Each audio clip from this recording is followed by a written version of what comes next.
Wow.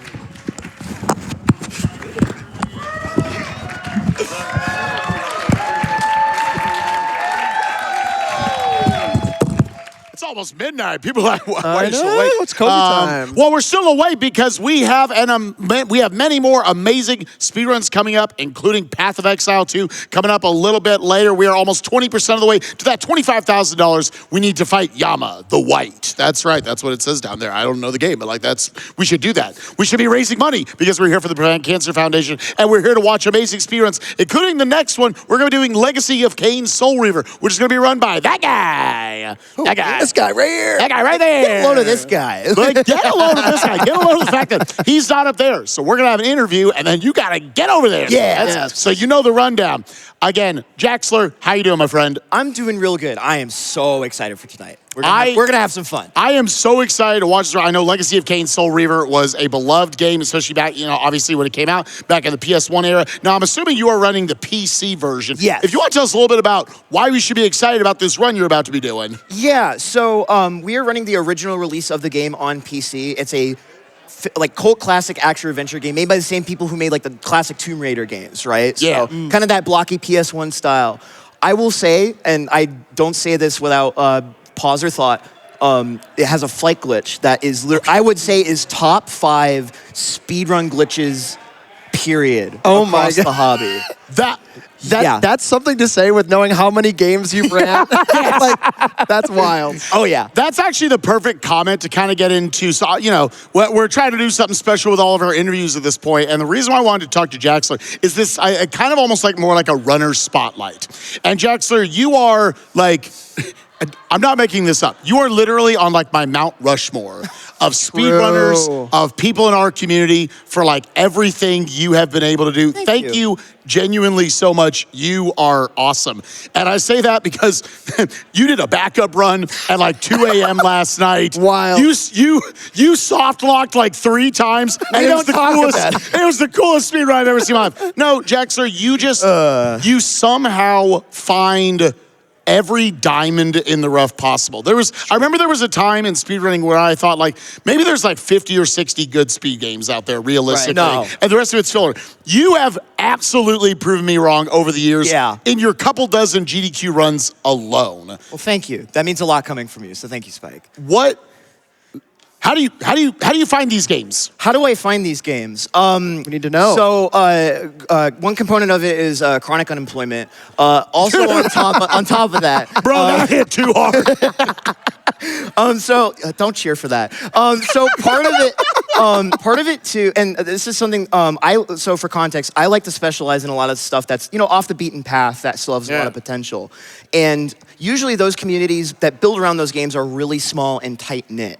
And usually if you have like one weird little game that you hold close to your heart, you probably have another, right? So what ends up happening is you build these relationships with people that you might not ever meet otherwise. And then they're like, hey, I also really like this. And then you check out that community. Then you meet someone there and they're like, hey, I also really like this. And it becomes kind of like this chain lightning effect where you get introduced to so many like different communities. And then you come to a place like GDQ and it's just like, I know so many people here and this is like wild and exciting and like, Seeing how many communities that cross over at GDQ is just stunning. It's just so cool to see. Like, I played this little niche game that no one has ever played before. They're like, wait, you've played this? You know this game? It's the so most cool. fun thing to do at a GDQ is to go to the practice room at off hours and see what someone is up to. Right. Which is usually no good. But what they are up to. And just ask them what they're playing or what they're doing. Right. Like, if you show up and you're like excited or interested, you're one of them now. And that's awesome. Especially true for a lot of these like smaller games as well, right? Because like, it's once in a blue. We used to joke in the Chibi Robo community, like, oh, hey, we got our yearly interested Chibi Robo runner. It's like, we found one. We found one. Everyone be cool, be cool, be cool, be cool, be cool. Don't be weird, don't be weird. I want to ask you, because I see a lot of people, they find their obscure games or like their game that they love. They're like, how cool of an actual speed game is, how much speed merit is there? Yeah. For you, what is the ratio? What percentage of you are running games like Legacy of Kain, Soul Reaver, and a bunch of these others because you grew up with them, you loved them, and what percentage of it is, no, I just actually think it's a sick, nasty speed run? I would say closer to a 50-50 split than you would expect. Okay. I think I had an interesting kind of upbringing where I wasn't brought up around a lot of the more popular franchises, or maybe some of like the Call of Duties or the Halos, because my parents were like, oh, that's T for teens, so they're 12, so they can't play it. right. And so, but my parents weren't really knowledgeable about gaming, so, but they knew what SpongeBob was, they knew what Scooby-Doo was, so they were like, oh, that should be safe for my kid to play.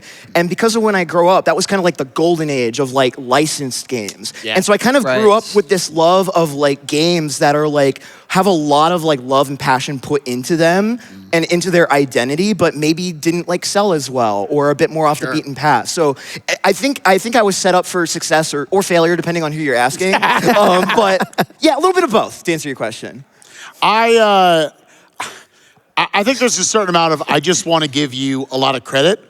Because again, I grew up with that mentality. I was in the speedrunning community. Like, let's not get ahead of ourselves. I mean, you got like the Marios and the Dark Souls and Minecraft and stuff like that. But like a lot of these others, no.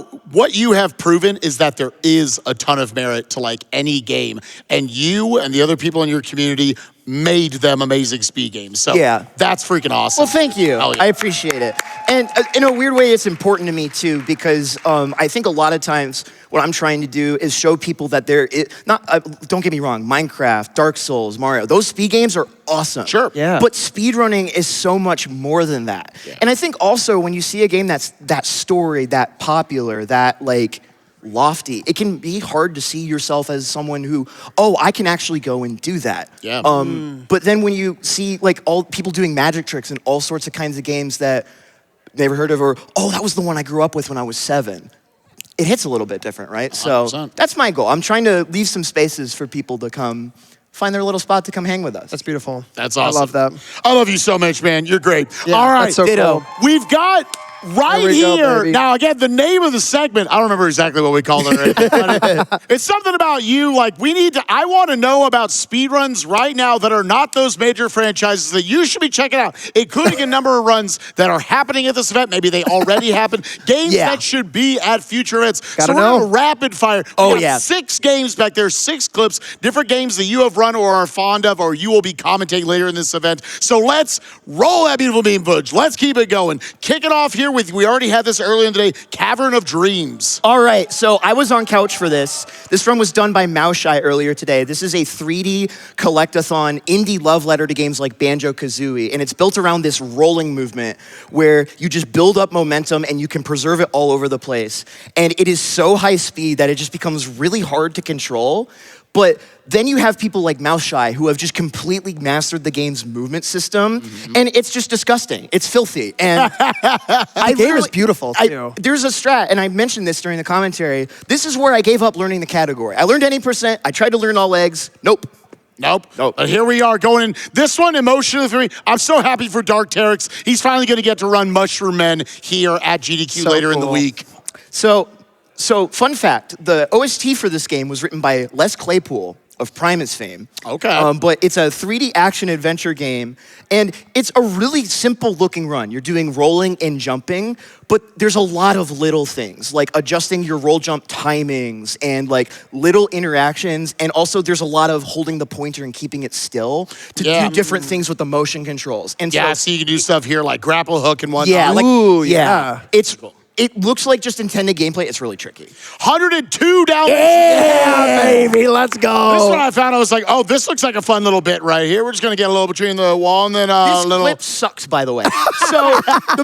So then this is something we'll see with the task. The out of bounds is really funny because when you're out of bounds, you can essentially float up and down at free will. Okay. I don't want to spoil too much. Right. But you're gonna be seeing a lot of out of bounds with that run. And this is another really nice kind of entry point speed game if you're like a new speedrunner and you want to try something new. Totally. PS1, Dreamcast, like 1,000,000%. 1,000,000%. Now I want to jump in right here. We've got Medieval 2 right here. This is from, I forget if this is from your PV or not necessarily. You might recognize yourself. I run, so this is, I believe, Lolly Ruga, most likely. Yeah, what is it? So I run the first game. So you're seeing something here called the speed glitch, where if you just mash the button to move forward over and over and over, you build infinite speed. Oh, cool. So it is extremely high APM, and don't cheer for me. No. Okay, I don't think we have time because we're I know, we're already into Vex. Oh my goodness. Imagine if Mario Sunshine was a good video game. No. That's the whole elevator pitch right there. Not shade on my boy. No. It's more so like imagine every star in Mario Sunshine was one of the secret courses. Oh, that's now cool. I love it, now I love it. honestly. Yeah. And it's an hour and a half long. Dude, so jam-packed with action, all these games you're finding for us. Yeah. Again, Jaxler, thank you so much for finding us so many amazing games that have shown up at this event, and I'm sure many, I hope, many more for years to come here. Hopefully. I've got one more question. I don't know. Yeah, I just have one quick thing. Yeah, sure. If you were to speak to the people at home who want to be trailblazers in smaller communities, what would be like a tip or a message to leave to those people who are like, these games aren't big legacy AAA games? Like, what would you say to those people who want to like just be a trailblazer for smaller games? Yeah.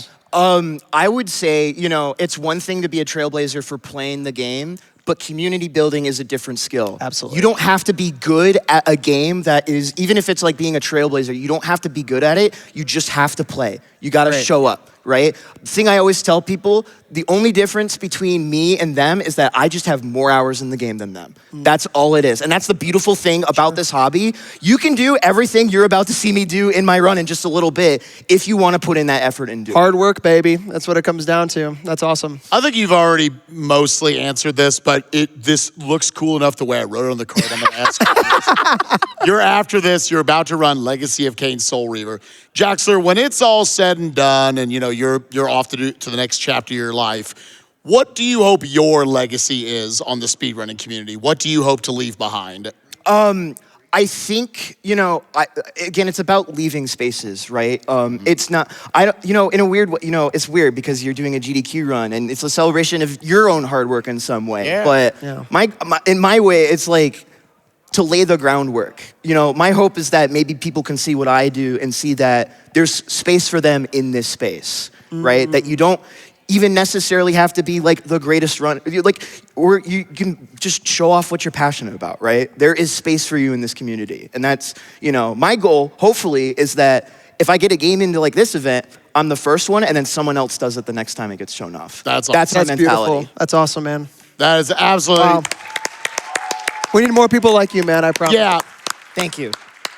This is an amazing community, and Jaxler, you are one of our crown jewels. Thank you so much for joining Bobby and I here. Get up there, idiot! Okay, you Send it back up to the front. Thank you. Get out of here.